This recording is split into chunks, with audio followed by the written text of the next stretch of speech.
চমৎকার যাত্রা মন্ত্রীর নাম জাত মানে না ভালোবাসা, তাই তো নাট্যকার মশাইকে আমার শত কোটি প্রণাম। কবে যে কোটি দুর্বতা করি তবে কি আমি শান্তি পাবো। কিন্তু সত্যি কথাটা অপ্রিয় হলেও কিন্তু সত্যি, ভালোবাসা সত্যি কোনোদিনও জাত মানে না। ভালোবাসা যার হৃদয় মনে একবার বাসা বাঁধে না, একবার হাজার ঝড় বাধা বিপত্তি সত্ত্বেও, যেমন আমি বাউরির মেয়ে হয়ে ওই কত আশা কত স্বপ্ন আমার এ মনে, যেন ওই বেদের মেয়ে হয়ে রাজকুমারের স্বপ্ন। বেদের মেয়ে স্বপ্ন তো একদিন বাস্তবে পরিণত হয়েছিল, কারণ রাজকুমার চরম জেদি। তুমি আমার মনের কথা, ভালোবাসা কি, ভালোবাসা কেমন, ভালোবাসা কাকে, তার শুনে কি অনুভব করে শুনে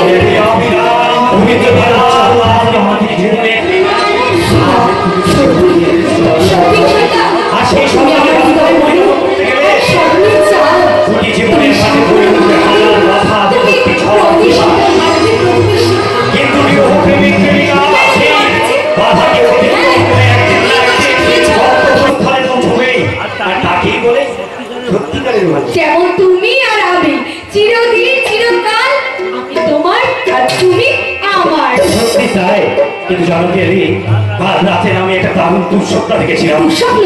হ্যাঁ, দুঃস্বপ্ন। সে এক অদ্ভুত দৃশ্য। তুমি যেন আমাদের ওই স্বর্গীয় প্রেমকে প্রত্যাখ্যান করে বসে আছো লাল বেনারসি করে ওই তুলসী মণ্ডপের সামনে, চারিদিকে সানাই বাজছে,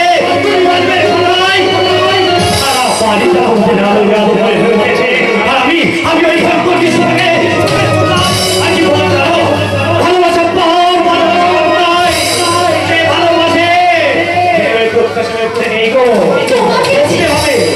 তোমাকে ছেড়ে তাই কি কখনো হয়? যদি কোনোদিন হয়, যদি হবে সেটা আমার মৃত্যুর পর, তার আগে নয়। পরক্ষণে কথা শান্তি নেই, যদি মরতে হয় দুজনে একসাথে বলবো। তোমাকে যে আমি আমি তো শুধু স্বপ্ন দেখেছি মাত্র। আরে বাবা দেখো আমি কাজ করছি, আর কোনো দিন এসব কথা বলবো না। তো হাসো। তুমি না কি বলো তো? আমি কি? তুমি হলে ভগবান। আরে তোমাকে ঘিরে যাওয়ার অনেক স্বপ্ন।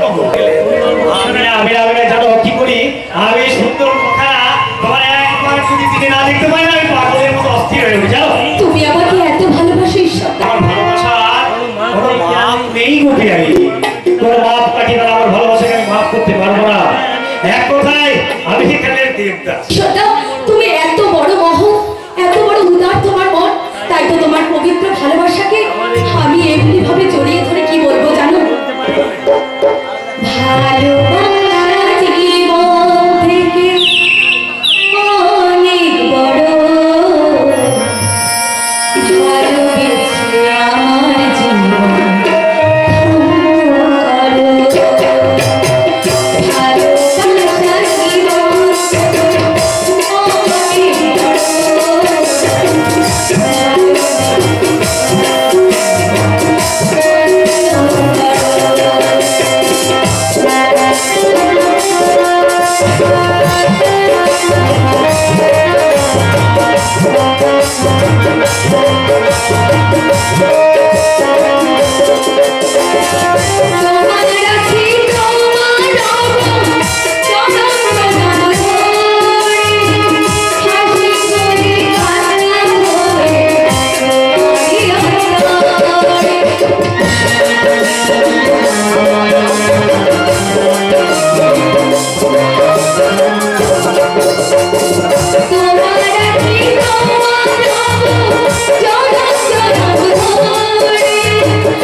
আমি না তোর জন্য একটা দারুণ সুখবর নিয়ে এসেছি। কি আনন্দ লাগলো আমার। কি সুখবর রে দাদা? আরে বলিস না, বিষ্ণুপুরের গ্রাম প্রধান সাগর বাবুর ছেলে বলো কাল দেখতে আসবে। পছন্দ হলে বিয়ে, যাকে বলে একেবারে নো ডিমান্ড। দাদা তুই আমাকে বিয়ে দিয়ে দিবি রে দাদা? তোর পাগলি, তোর একবার বিয়ে দিলে না আমি সাত গঙ্গা ডুব দেবো। তাই তো এই সুখবরটা পেয়ে মাঠের কাজ ছেড়ে দিয়ে আমি ছুটতে ছুটতে, এই কি তুই কাঁদছিস না তোমাকে? বিয়ে আমি করবো না রে দাদা, আমি বিয়ে করবো না। তাই কি কখনো হয় রে মুখপুরি? মুখে ঘিরে আমার কত স্বপ্ন, কত আশা। মা মারা যাবার পর সেই 10 বছরের তুকে নিয়ে বিনা কষ্ট করেছি আমি। দাদা তুই যখন স্কুল থেকে ফিরে মা মা বলে কাঁদতিস, তখন আমি সমস্ত যন্ত্রণা এই বুকে চেপে আড়ে রাখতাম। দাদা তাই তো নীরবে নির্ভীতে কখন যে আমি স্বপ্ন দেখি, তখন তুই লাল বেনারসি শাড়ি পরে কপালের মস্ত বড় সিঁদুরের টিপ লাগিয়ে শ্বশুর বাড়ি যাবি। সেই অপরূপ দৃশ্য দেখে আমি নিজেকে ভগবানের চরণে ধন্য মনে করি। তোকে ছেড়ে আমি শ্বশুর বাড়ি যাবো, তুই ভাবলি কি করে? আমি চলে গেলে তোকে কে রান্না করে খাওয়াবে? এখন কি তোর পাগলি, আমার কথা ছেড়ে দে। তুই সুখী হলে আমার আনন্দ। না, আমার পক্ষে বিয়ে করা সম্ভব নয়। তুই ওই ওদেরকে বলে দে যে এ বিয়ে হবে না। বলকে যাও আমার বোন এ বিয়ে করবে না, আমার বোন রাজি নয় এ বিয়েতে। যা বলকে।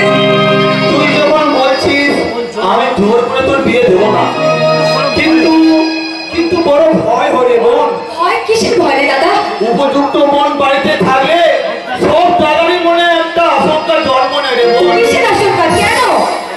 ওই কেন উত্তরটা তো আমি তোকে বলে বোঝাতে পারবো না, কিন্তু তবে একটা কথা না থাক, আমি মাঠের কাছে বাড়ি চললাম, ফিরতে একটু দেরি হবে। কেমন?